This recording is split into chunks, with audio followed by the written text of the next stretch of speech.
Hey guys, just after the Norwich Aston Villa game, well, a little while after it was finished, it finished 1-all. We started very brightly for the first 20 odd minutes, and then Aston Villa, against the run of play, drew both the centre backs kind of peeled apart, and there was Benteke in the middle, and he sent Ruddy the wrong way and finished well. It took us, and we kind of started to get a little bit back into it, but Aston Villa were very settled until the end of the first half, and about, I think it was the 60th minute or 66th or something like that minute. Not Ryan Bennett. Was it Ryan Bennett? I can't remember his first name, but Aston Villa's central defender Bennett was sent off for a second bookable offence. The first one was definitely a yellow card. The second one might be a bit questionable, but I think if you're going to hold a player and run with him while still holding him, you're going to get sent off. Well, you're going to get a yellow card, which was a sending off in this case. But it took us until the 79th minute and all number of chances to get the winner. Michael Turner making up for his miss against Arsenal with a beautiful little glancing header which just went in at Brad Guzan's far post.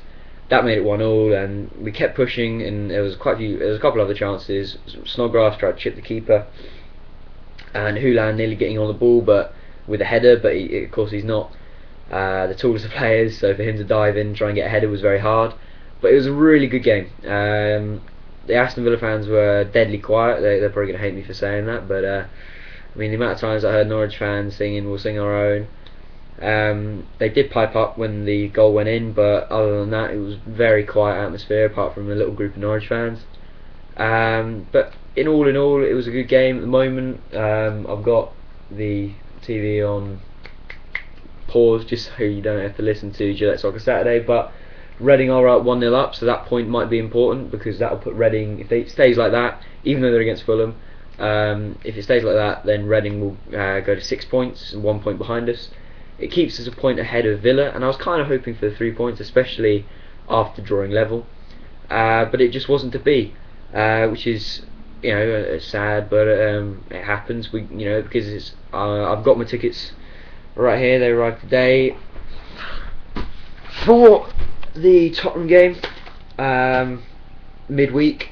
It'd be nice to maybe sneak a win. To be honest, I'd be quite happy for it to go to penalties, because I'd love to have a nice long day out of the football.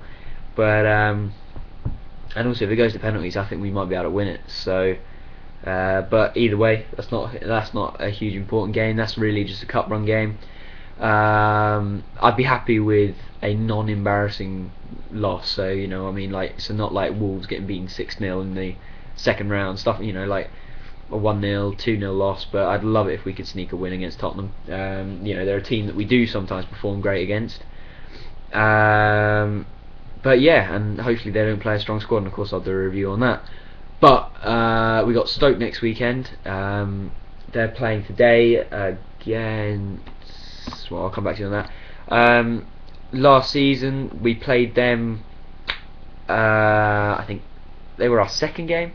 We went 1-0 up, and they went down to 10 men, and we just couldn't hold on to it. And I think it was Kevin Jones who crashed in an equaliser late on.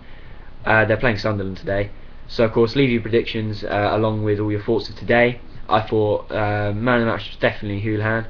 He could have had his ankle broken at one point when he laid off Holt for who went one-on-one with Guzman.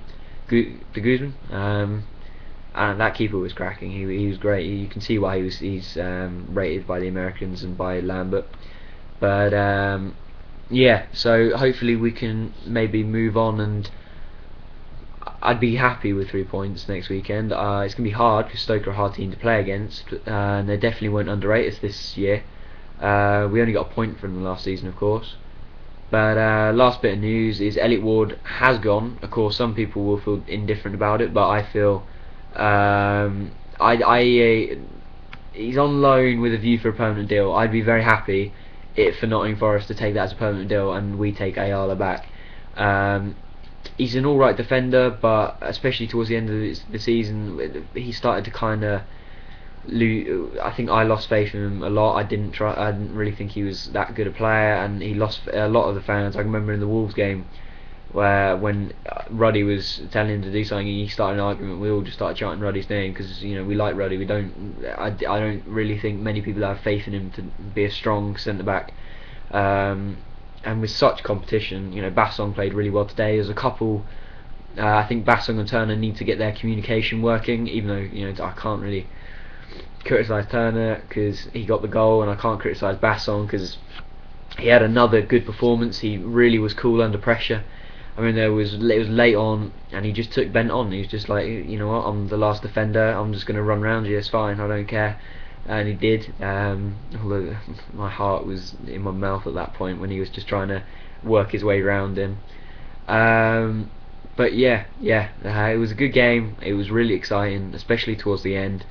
It's sad to not get the full 3 points. Of course, leave down below what you want, and please go like my page on Facebook. I'll leave a link in the description. It's a good place for you to stay up to date, and I'm going to start putting some polls up of different ideas for videos and stuff that you can then vote on and have your own say, and it's a good place to talk about all things Norwich. But I'll see you guys next time, and see you later.